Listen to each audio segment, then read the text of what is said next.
Jon Turk received his PhD in chemistry in 1971 and wrote the first environmental science textbook in North America.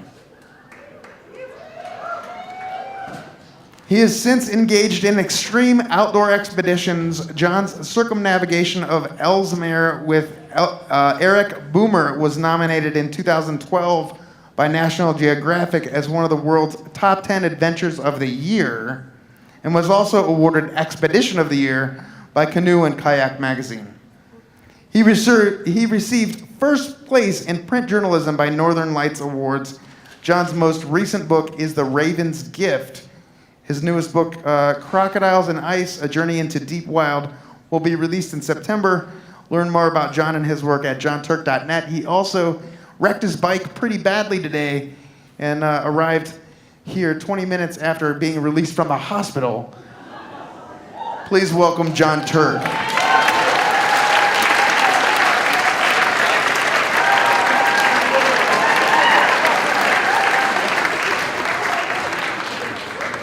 Thank you. About 3 hours ago, I got some advice from my orthopedic surgeon to get my shoulder operated on tomorrow morning. I hope that's good advice. That's not my story, okay?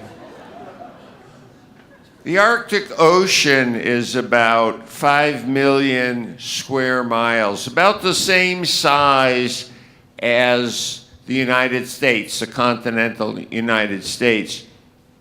In the wintertime, this ocean is almost entirely frozen to solid ice.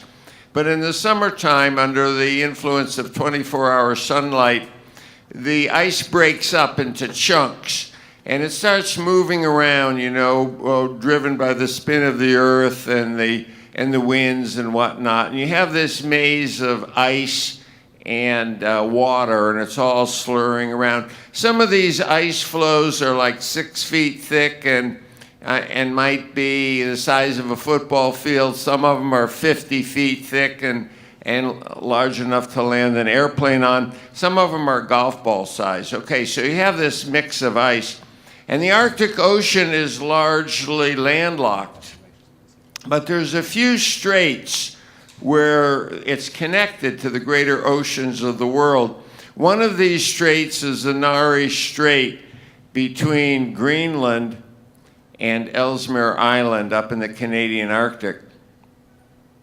So in the summertime, the strait is 12 miles wide, so you have a whole continent of ice being jammed. It's being pulled by the spin of the earth, by the heat of the sun, by entropic forces, basic thermodynamics of mixing of fluids. These are cosmic forces driving this ice into this very narrow channel, and the ice can't fit. It's like trying to squeeze too much through the tube of a toothpaste, and it starts smashing up against the rocks, and chunks of ice as big as a football field, 6 feet thick, are flying around in the air, and they're breaking and smashing up against the cliffs, and ice chunks, little ice chunks, are dancing rainbows in the sky, and it's a big commotion.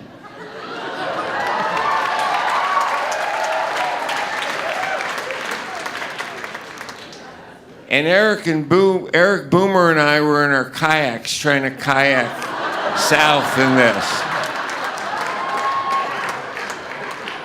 We were trapped. So, a couple weeks went by and people started getting worried about us, so they started giving us advice. We had a satellite phone.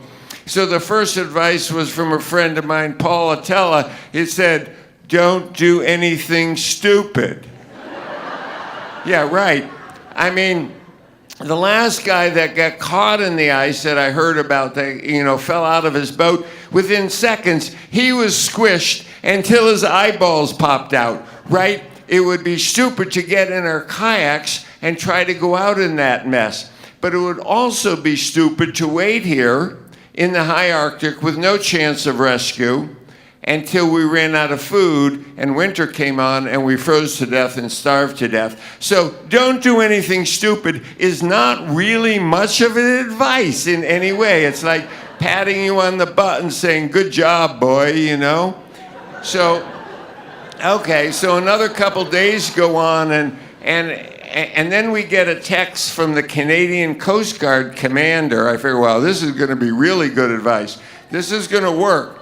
He says, hey, boys, all that ice is eventually streaming south, so find a big old chunk of mean rammer ice, multi-year ice, and get out on that big old ice floe and ride that puppy all the way to Boston.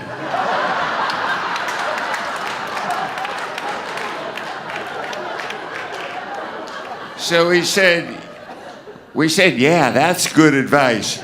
So we waited 2 more days, and then this big rammer chunk of ice comes through, and it was a couple 100 yards offshore. Well, getting that 200 yards wasn't easy. A lot of the ice in there was like the size of that table, and what you have to do is long line the boats. You get a big long line, and you run across that ice because you can't stop on it. It'll tip over. It's like a frog running across the water until you find a piece of ice about as big as a stage, and then you stop and you drag your boat. And it took us 3 hours to go 200 yards. We got on this rammer piece of ice, and we set up our tent, and it was going to take a long time to get to Boston. So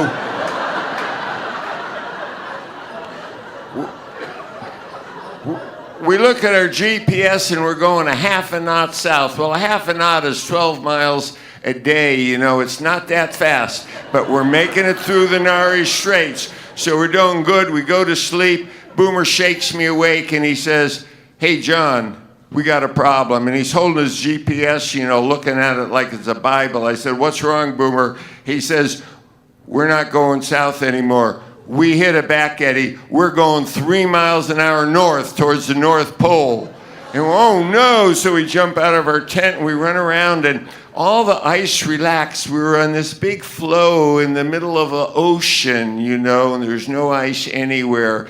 And then the ice closed in, the tide changed, and kapowie!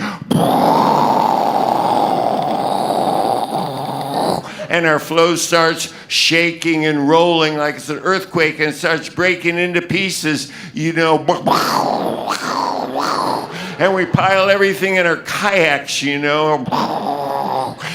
jumping in there fast, and we get in our boats, and the ice is going along, and we start paddling, and then we jump out of their boats because the ice is smashing into each other and rearing up, and we start doing the frog dance across the little floes again, and we're running across the floes.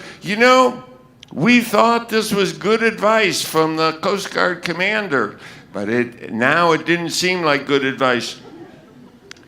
Oh, man. So finally, after several hours, we get to shore again. We're only 5 miles north of where we started from, Oh. The point of the story is, this is the last talk, I think, of this session, and the idea is don't listen to bad advice, but to say don't listen to bad advice is a little bit like saying don't do something stupid. It doesn't really help. Thank you.